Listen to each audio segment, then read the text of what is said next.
that playful, that creative energy that comes from heart. And so often we second guess our true nature and second guess our true authentic self because the logic brain will always try and negotiate with us.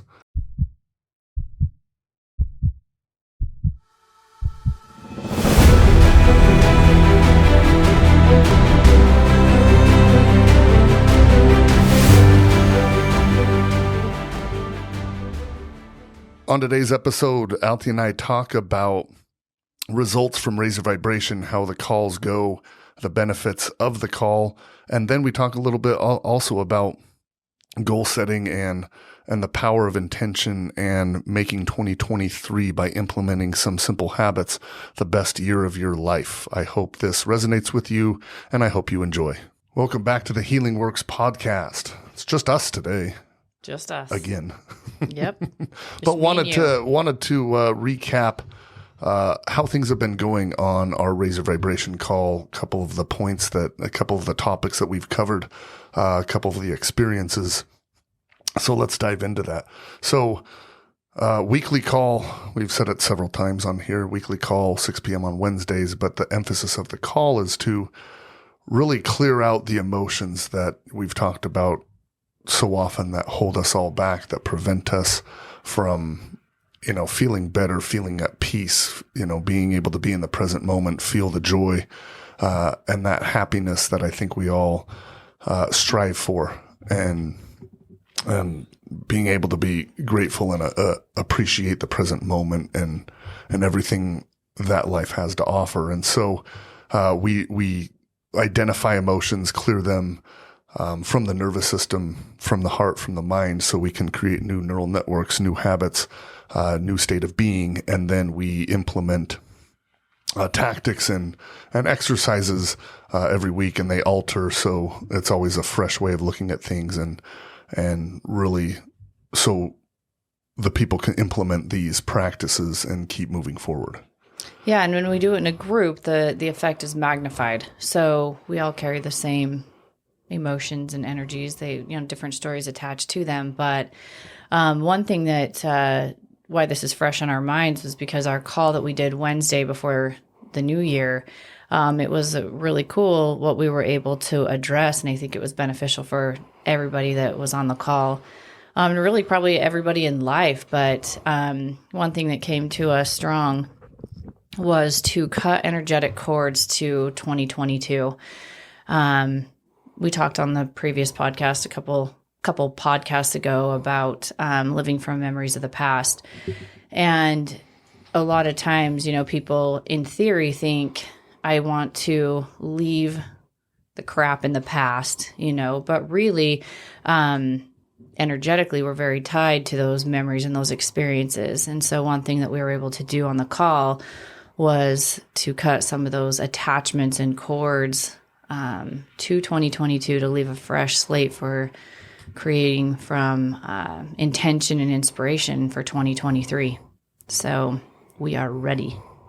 We are ready. And with that, Happy New Year. This will air far after New Year's, but it is New Year's Day for us. Mm-hmm. So Happy New Year. Yes. But yeah, it's really starting to, it starts on a daily basis. I think we look forward to a new year. It's so easy from a calendar perspective to reset and go from there. But really, we want to start focusing on the daily, right? Every day is a new day. Every day is a new year. What are we going to do this day that will help us evolve and grow and really bring to us the things that we want to accomplish, the goals and the ideals and these the intentions and inspirations. And so that's why we do a weekly call, and from a weekly basis, a daily reset, a weekly reset, so we can keep moving forward, keep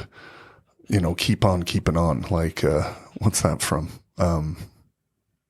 Joe Dirt. Oh, keep yeah. on keeping on. Keep on keeping on. Yes, that's what we want to do. We want to be like Joe Dirt. Yeah, keep be like on Joe keeping Dirt. On. Keep on keeping on.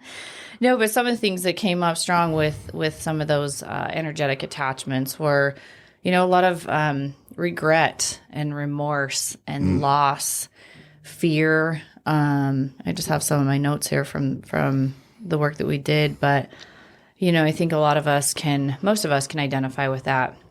And every year as you analyze at the end of the year, it's full of all the things, right? Like a lot of growth, a lot of joy, a lot of maybe regret and remorse too, on things that maybe you would have done different if you knew then what you know now. But being attached to those memories and those experiences emotionally makes them still with you in the present moment. And that's what we want to do is disconnect that emotional charge so that we are able to really be present and create from intention and inspiration right now. Well, right. And Gal, that's just coming to me from yesterday's podcast with Brandon and Jeff, these last 2 episodes. Jeff was saying if we knew now, what we, if we knew then what we knew now, would things be different? And the point for me with that is like, yes, it would, but you can't change what you can't change. And all we have is the present moment. And so I think that's what keeps a lot of people from hitting those goals, from progressing, from growing, is lamenting the past, right? And most of us live from those subconscious programs of the past and recall those first thing when we get up in the morning by grabbing our phone and inducing that stress response. And anytime we're in stress, we're operating from the past. But if we're in stress at least 80% of the day and 80% of our thoughts are negative, and that doesn't leave us much room to live from inspiration, live from growth, live from, the things that we want to do. We're always, we're typically focused on what didn't go well or why we didn't get that thing or why we didn't hit that goal. And it's good to analyze, right? So you can shift and reset and do things differently. But the point is the more we live from those and live from that regret and that resentment of like, oh, if I did this, then I would have had this money. And if I would have implemented these things, I would have, better fitness, better health, everything like that. When it's just, that's the importance of raise your vibration. And that's the importance of the work that we do, is really removing that emotion from that belief so it doesn't come up anymore. And when it doesn't come up anymore, now you have more availability to be in that heart-brain coherent state, so you can think of the things that you want to do versus think of the things that you don't want to do. Right. When you're using your energy to create in the present moment instead of replaying the memories of the past, it frees up a lot of space, a lot of energy expenditure that I think a lot of people probably wouldn't even know really what to do with, because it's such a conditioned response to do it the other way. That's what we've gotten used to. And so it is a kind of a recalibrating and learning a new way to do things that I think is more empowering. I think it's, it creates more available space for peace in the present moment. Right. So let's talk about some of the testimonials per se, or some of the experiences that people have had, just so people listening can get an idea of the results. Yes. Of what it produces. Yeah, I've got a couple that were just really, really very within like the last week or couple weeks here that they've reached out to me and let me know some of the changes that have happened in their lives. One came in yesterday. She's awesome, but she just said, I just want to tell you how much I love and appreciate you. I have so much love in my heart. It's almost impossible for me to see anything as triggering anymore. Although I do get triggered, I have the tools to snap out of it easy. I can actually feel the energy in my body shift. I'm creating as a completely different human, having more energy than ever before and more trust. It's such an exciting, playful energy. Everything is in place. Everything was orchestrated for me, by me, to feel this amazing sensation. I love you dearly. Thank you for your friendship and support. But when that came in yesterday, I thought that was so beautiful. And just from, some consistent effort over really it wasn't even a long period of time that we've been working and we work together. And she's awesome. We're creating some fun things, maybe with some retreats or different experiences. But, we've both been able to help each other and give feedback and have an understanding, but to give feedback like that from someone who is so powerful, but maybe wasn't sure on how to utilize that or tap into that or trust that to such a degree of peace, to see that it's like, that is the essence of who she is. She is so powerful, but so the fun and the ability to connect to others, but kind of being different than the rest of her family, and having that judgment there from them. It's hard to feel comfortable in that, in being that person, I guess you could say. So as you remove the negative, disempowering thought processes or conditioned responses of how you think you should be versus the true essence of who you are, you can really settle into being comfortable with that and sharing those gifts with everybody around you. And it's really awesome to watch. So. Right. And that's like, who wants that? That sounds great. Mm-hmm. Right. But it's so beautiful, but it's so it's so beautiful and it's so amazing. And that should be the goal for everybody from every day, but living from your authentic self. And we've talked about it several times, but really accessing that heart energy, like she was saying, is that playful, that creative energy that comes from heart. And so often we second guess our true nature and second guess our true authentic self because the logic brain will always try and negotiate with us. Mm-hmm. Right? Something new we want to start. It's like, oh, we'll start that tomorrow. Or, oh, I want to, like, ooh, this is a great idea. The logic brain is always going to try and keep us safe and try and keep the status quo, right? That's the subconscious, and the logic is to always keep us down. I was listening to, I said it yesterday too, but listening to Tony Robbins, one thing he says, he's like, for a decade, mm-hmm. I would not negotiate with myself. And now it's a pattern, you know what I mean? And now he doesn't have to, but he's like, but that's such a valid point for me, for you, for all of us, is opening up yourself to that heart brain coherent state where the heart overrides, everything. And you can really come from gratitude and peace and try new things and know that, the courage, right? Mm-hmm. That comes from heart. That doesn't come from head. And so it's like, but getting them both to work together so we don't have to negotiate. But the negotiation process happens on every decision. Like Brandon and Jeff said yesterday, we are a product of our choices and decisions. Right. So when these choices start coming up, how much better do we operate when we're not having to negotiate as much, when we're open to new possibility, when we're living from that accepted state or that state of acceptance?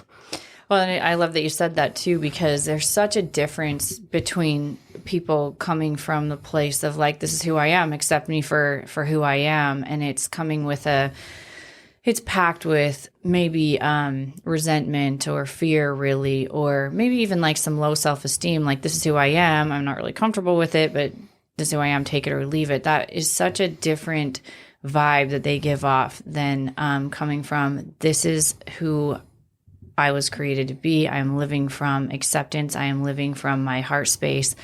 And this is what I'm sharing with the world, and I'm totally comfortable with it. It's so empowering versus in your face defensiveness, like this is who I am, but you're ready for an attack on who you are and you're ready to defend yourself.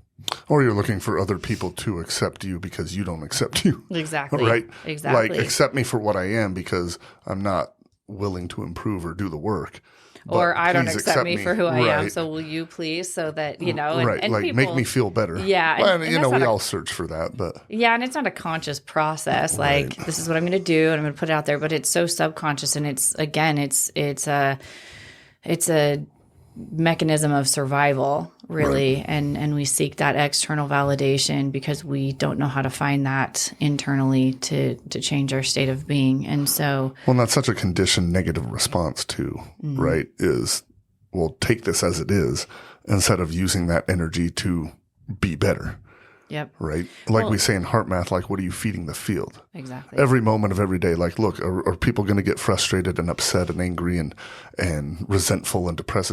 Yeah, like that happens. But how long are you going to stay there? Like, what are you feeding the collective field? Because everyone else feels that around you too. So what are you contributing? Right. And I think on a daily basis, that's why a heart math scientist, that's why we suggest on a daily basis, right, in the morning, setting your day up properly, setting yourself up for success. I mean, I was a couple big influencers that I like. One of them was saying the other day that, you know, a lot of these influencers, a lot of the people in our space are saying, you know, you got to do these morning routines. And she was like, look, I don't have 3 hours. Like, I'm busy. Mm-hmm. And she's very successful, but like, I'm very busy. I don't think it takes 3 hours. Mm-hmm. I think you should get up and ground, get into heart focused meditation for, you know, grounding takes 1 minute. Mm-hmm. Heart focused meditation, we show 3 to 5 minutes of heart focused breathing into meditation by itself produces enough nervous system balance and enough nervous system energy, that autonomic energy flowing through the heart, nervous system, and brain to create new possibilities. You know, that has a carryover effect for the rest of the day. And journaling a couple things that you want, you know, that you want to bring to yourself, you know, journaling about gratitude, journaling about appreciation and kindness and love and compassion. What things do you want to bring to you? What things, you know, can you recognize that you're grateful for? You know, that's, if you did 5 minutes of that, 1-2 minutes of grounding and 5 minutes of journaling, I mean, you're 10 minutes. Mm-hmm. I guess that didn't add up. 5, 2, and 5, 12. I wasn't doing the math. I just had an idea I was going to write in my new Remarkable that I got for Christmas of another podcast I did. But I think that we'll talk about that on another podcast. Another podcast. That wasn't the plan today. But well, I mean, on a good morning routine with some staples and then the benefits to each. Right. So but literally take 10 minutes of your morning and set yourself up for new possibility. Yeah. Open up your heart to potentials and gratitude and appreciation and love and compassion, and watch new things start flowing to you. It doesn't take that long, but it's those priorities, right? It's what are you going to do prior to everything else? Yeah. I don't know how to use this very well, so I'm just I'm learning on the fly. Yeah. And so what are those things that you're willing to do? And we call it, you know, a lot of people call it non-negotiables. And then when you tie in the correlation of what we were just talking about with negotiating with yourself, you know, what are those things you're going to do, whether you wake up and your head says, don't do that, you don't have enough time, or you don't feel good today. We talked about it with Brandon and Jeff. Mm-hmm. Like with me going to the gym, there's times I love the physical energy. I love the pump. I love the release that you get at the gym, the endorphin rush and everything associated with it. But are there times where I'm tired? Yeah. But do I still have a good workout? Yeah, I do, because I'm intentional about it. Mm-hmm. And there's, you know, things are going to come up. Life is busy, but what things are you going to say, you know, I'm going to do this no matter what. Like you were asking me the other day when we come down here to St. George, you know, it's kind of a inconvenience. It's kind of a vacation, right? We're leaving home and we don't have to, you know, we come down to record the podcast. So we're still working in a sense, but this isn't really work, but, because we enjoy it. But you asked me the other day, you were like, is it that worth it to you to go to the gym when we're down here? And I said, yeah, it is, because that's like, I mean, we were like, it was just like, it was an honest conversation. Yeah. I was genuinely wondering if, like, because it just is a lot of shuffling really by the time we figure out what we're doing. It is a lot of shuffling, you know. And so and to me, you know, I'm fine to roll with it, because I usually go to my sister's house and hang out while Kevin goes to the gym. But that means he has to you know, we have to get ready. He has to take me over, drop me off. He goes to the gym. He comes back. You know, it's just and a Jeff's lot of like, get an Uber, and I'm like, yeah, that's a possibility. I could do that, but yeah. So like, I genuinely was wondering if it was for me.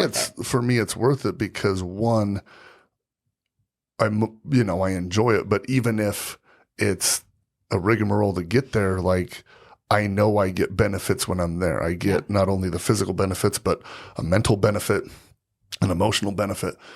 like there's a lot of benefits to me. I loved my workout yesterday and Friday too. Mm-hmm. Great workouts. There's not as many people down here that I know. So I don't get stuck talking to people, which is great. Interrupts the workout, but part physical, part cathartic. Yeah. Like therapy, he likes to go work out physically, and that's where he. But the point is, the reason I brought it up is because I wanted to get home earlier Friday night because I had, we were recording with Jeff and Brandon. We had to be here, a certain time in the morning, and so. I knew backtrack from there. I knew I had to wake up earlier to get to the gym, and then we got home later. So my sleep was going to be impacted. And when I woke up, I was like, ugh, like I could sleep for another hour and it'd be great. Mm-hmm. But I was like, you know what? No, I said, this is what I was going to do. I want to honor that commitment to myself. And if I was like, I'm not going to do it, then that would be a different story. But right. I said, this is what I'm going to do the night before. This is when I want to go. This is when I want to be back. I want to, it's arm workout day. I love arm workout day. Training arms. So I made that commitment to myself. I got up and I was kind of like, I can just roll back over, go back to sleep. And I was like, nope. Not negotiating with myself like Tony Robbins. I'm just going to get up and I'm going to go do it. And it was one of the best arm training sessions I've had in a while. And so, but then that flowed into a great podcast, flowed into the rest of the day. Nobody got displaced. So it's to me is what are those negotiations before I did my heart focused breathing. I made sure I got in the right space, everything like that. And so, start setting yourself up for success by the things you do first thing. And we'll talk about that different podcasts, but yeah. And I think one thing for you that's big is integrity too. So if you've right. made that commitment, it's a matter of integrity for you, which is important. So well, I was, you're very diligent with that and follow through. And I maybe could take a lesson out of your book on that. But it's what, Ed Milet was saying, it's the way to build self-confidence is to honor those commitments to yourself first and foremost. But then from self-confidence starts breeding self-belief right. and starts, a cascade effect into higher elevated emotions. And that belief in self that we were talking about with Brandon and Jeff drives everything. If you don't believe in yourself, a lot of things aren't going to happen. Right. But you start honoring those simple commitments. And it doesn't have to be 10 or 15 or 20 things every day. Right. But what are those things that you want to do, that you want to accomplish? And are you going to do them, whether it's the weather's crappy, whether you're tired, you don't feel good, whatever it is, right. Are you going to make that happen? And if you do, I promise you will start feeling better about self. Once you start feeling better internally, along with showing up to raise your vibration, getting these other energies removed, learning these heart coherent practices, you become unstoppable. Yeah. And I think that it's less important on what you maybe even want to accomplish and more important to set the tone for your day to accomplish whatever either comes up or whatever the goal is for the day or the week or the year. So if you get those things in order, your priorities in order with, making sure that you're in a certain state of being, managing that, everything else falls into place instead of chasing what you want to do or, because you'll see things from a totally different perspective.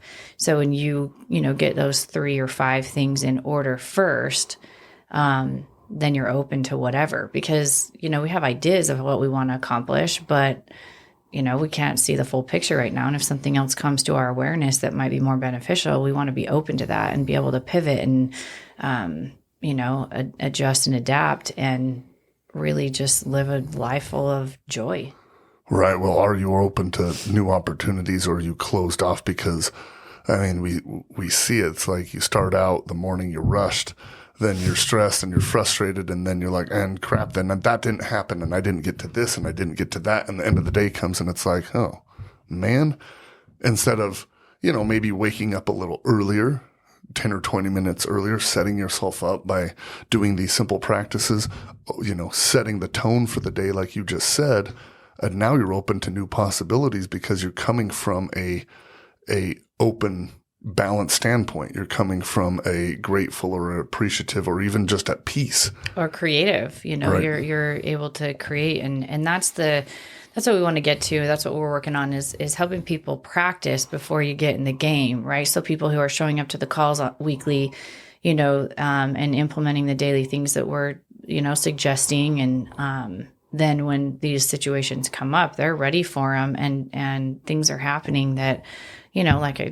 we just start getting reports back on things that are happening for people that they probably wouldn't have noticed before, because like you just explained, when you wake up behind and then you're chasing the day, you're not even a lot of times accomplishing what you set out to accomplish, let alone being open to new experiences that come to your awareness. So you're missing so much potentially. Well, and that's why 92% of people that set goals don't accomplish them. It's a very low percentage, because I don't believe people set themselves up for the proper success, mainly because of, negative emotions from the past is being fearful or being afraid that patterns are going to repeat and things of that nature. But it's that self-belief, and that, starts from removing those emotions from the past, opening up the heart and brain to new possibilities, and then accomplishing those things that you told yourself you were going to do, creating that self-confidence into self-belief, and then accomplishing anything that you want to accomplish. Yeah. And sometimes it's just peace, like this testimonial here.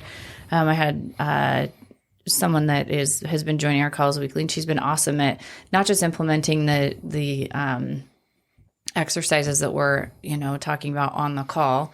Not everybody dares to turn on their camera, so we see a lot of names, but some people will turn on their cameras and they'll be involved in the exercises that we're doing. But she's been awesome with that, and then implementing it on her own. So when something came up, she was able to utilize these things in the moment, and she just noticed such an impact. So this is what she emailed me. She said, Altee, I got on the call a little late tonight, so I didn't feel ready to share the experience I had this week, but I wanted to let you know how much I feel this practice is working for me. I practice heart-focused breathing most days, and I'm starting to feel the effects. Our son came home from a mission this week, and we had his homecoming on Sunday. We have been going through a remodel of our house up until the night before he got home. I kept feeling like things were extra stressful, and yet we were so excited for him to come home. I practiced heart-focused breathing while driving in the car, while painting the walls, while moving furniture in and out of the rooms for flooring changes, and tried to do it every night as I was going to sleep. My intention for this week was peace. The day he got home, even as family members called and texted about where to meet, I was able to feel peace with excitement. He got off the plane, and I got the first hug. I felt overwhelming peace. As the day came for us to host 60 to 80 people for a luncheon at our house, it ended up being more like 100 people. I just felt peace. I felt like the prep we had done was just going to work out, and I could focus on our son and celebrating him. I did take some deep breaths when I couldn't walk into my little house because of how many people were there, but I felt such deep gratitude because of how many people showed up to show love and support. That peace was easier to feel since I had been working on focusing on it all week, as well as practicing for the few days and weeks with Raise Your Vibration weekly call. I appreciate the information and positivity you are sharing. And I just thought it was such a cool testimonial, because it was like, it doesn't negate these difficult experiences that we're going to have, or these stress-inducing things that we're going to go through, and challenges and stuff that we face in life. But it gives you the tools to be able to navigate them, to stay in a place where you can stay calm and really enjoy the benefits of what's happening in that moment. And I just thought that was an awesome testimonial. Yeah, and Jeff was asking yesterday, what can you do in the moment? And I said, well, heart-focused breathing is going to be your most powerful, but it's leading up to that. Like you just talked about, what are you practicing? Because the more you practice these things on a daily basis and show up weekly for the calls and learn these things, you'll start building that resilience. And the higher your resilience, or the higher your neural baseline, and how neural baselines are the most often repeated thoughts, emotions, attitudes, and behaviors, the more you will be adaptable in the moment, or the less things will impact you, right? The higher emotionally you are, the less that low negative emotion is going to impact you, right? The more grateful you are, the less the frustrations are going to really bring you down, and let that frustration take over. So it's building that resilience so that on a daily basis, the more you're increasing, that 1% every day, the less things impact you, and the faster you are to shift out of that. Right. It's emotional regulation. Yeah. So you already are in a state where things aren't going to affect you as deeply or as quickly. And then if they do, you've got the tools to shift out of them and recalibrate and reset and go at it again. So practicing before you get into a situation is the key, I think. Otherwise, you're always chasing it. Well, and sports is always the great analogy to life. And you look at, we're in a football season. I enjoy football a lot. And it's like every coach growing up in football is like, if you didn't make a play, if you let yourself stay in that mindset and that negative emotion of you didn't make that play, what will happen? You won't make the next play, and then you won't make the next play. But it's having that short memory.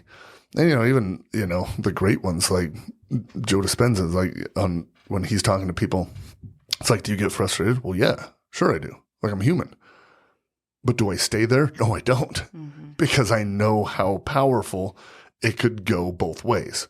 Powerful in the fact that if I give that frustration my power, then, and really let my nervous system go rampant, then is that, 7 to 12 hours before my nervous system calms down and I'm able to get back to a place of peace without consciously doing anything about it? Yeah. But if I give my power to, okay, I recognize that, but I'm not going to let it affect me because I know there's greater potential and greater possibility.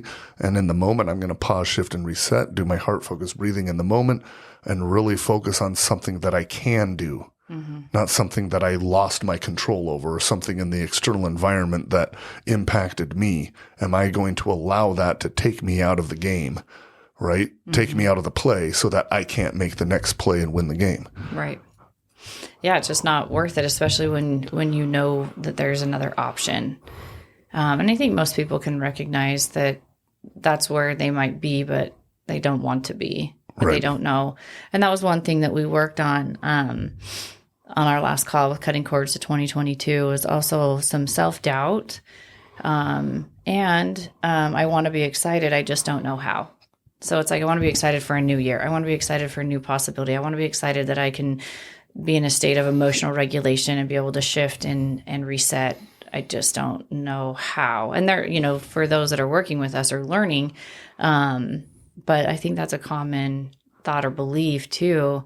It's like you're aware that there might be a better option. It's just not, you just don't know how, and you're not sure you can stick with it long enough to really have that be your conditioned response or the default mode. Right. And doubt's the biggest killer of dreams.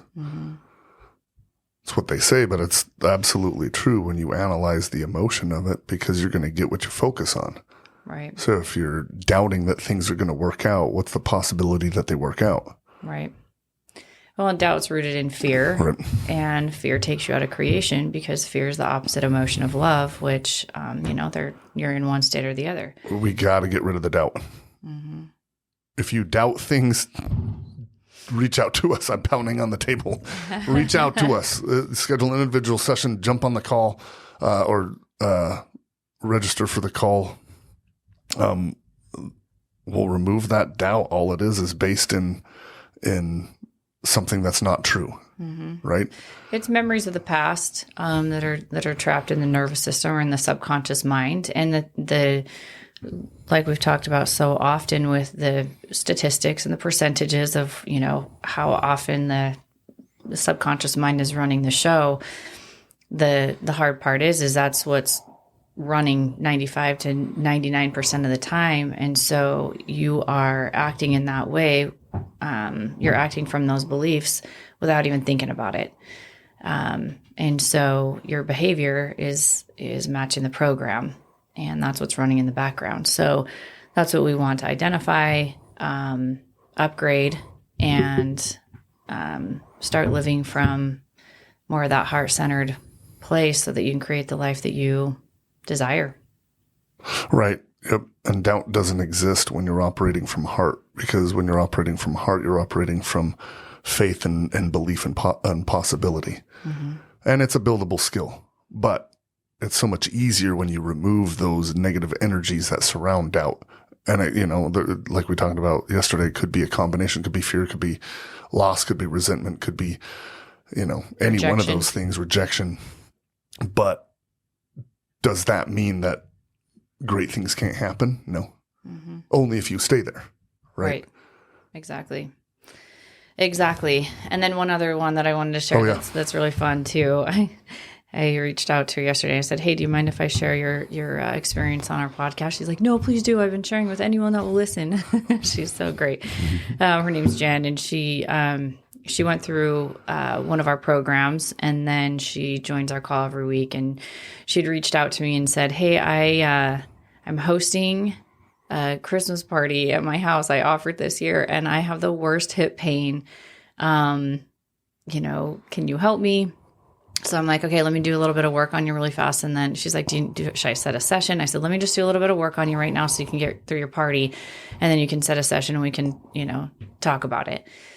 So it was interesting because, it was hip pain, but what came up was more, let me pull up our text history here on what came up. So it was interesting because I was like, okay, I'm clearing unworthy and panic in your girdle meridian, which is the energy network that's kind of around your belt area.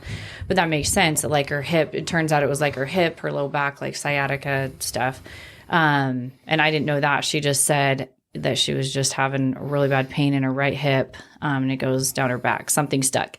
So I was like, okay, let me just hurry and, clear that up so you can get through your party. That's a big pressure. And to me, the first thing I'm like, okay, you're trying to move forward with this responsibility. That's a lot of pressure. So, but I was like, the other thing is, there's inflexibility in your sacral or creative chakra, which is the energy center, the second energy center up that has to do with like your reproductive organs. But it's your creativity too. And so, I was thinking, she's creating this party, this experience. And so there's some feeling stuck there and maybe inflexible about how things are supposed to go or whatever. And so I just gave her the turnaround for it. And I just said, okay, I'm going to work on that inflexibility there.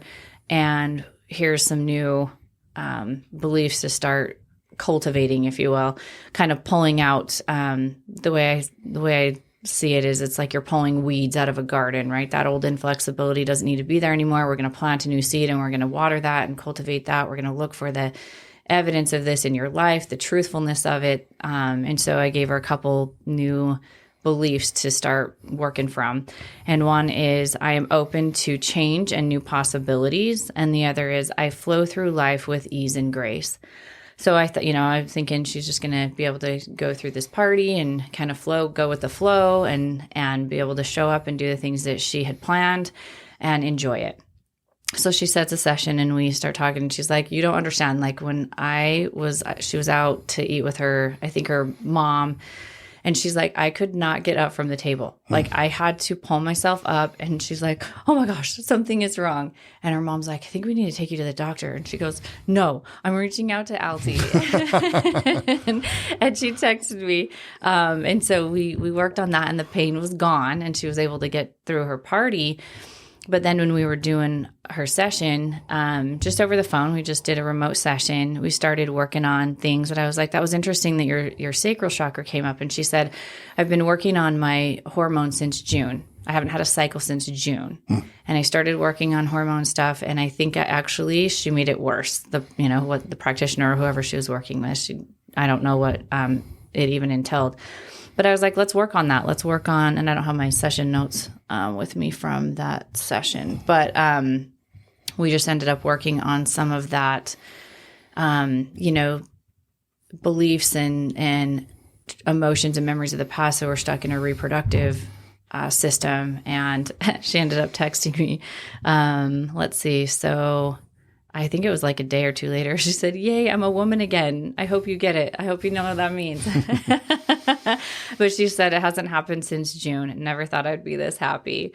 But it's interesting when you, and I was thinking about this going, okay, she went through our program and then she's joining our calls. And it's like, you just never know what's going to come up in these sessions. Cause she had infertility her whole life, infertility issues. She ended up, adopting, but she wasn't ever able to have natural children of her own. And so her reproductive system has been a thing her whole life. And so it's just kind of, sometimes as you're working on one thing, other things come up, and that's just the nature of this work, which is is awesome. But when you start removing these blocks and memories of the past, it's amazing how your body knows how to heal because it's connected to source energy, God, creator.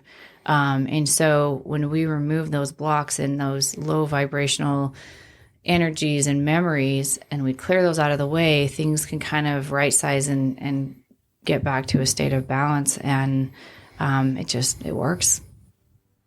It does work. Yep. So if you're interested, if this is intriguing, reach out, message us, schedule a session, do what you got to do. But if you want to be lighter, freer, open to new possibilities, feel better, get rid of, things that are holding you back, please reach out. Let's make 2023 the best year ever. I agree. I think there's so many great things to experience. So we just want to leave those memories of the past in the past where they belong, and operate from more intention and inspiration and be open to all that this existence has to offer.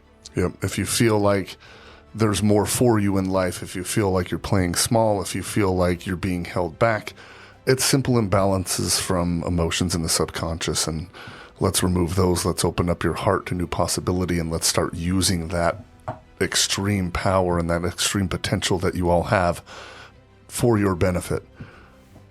Absolutely. But thank you for listening to the Healing Works podcast, where we impact lives by healing your heart and mind so you can live your best life.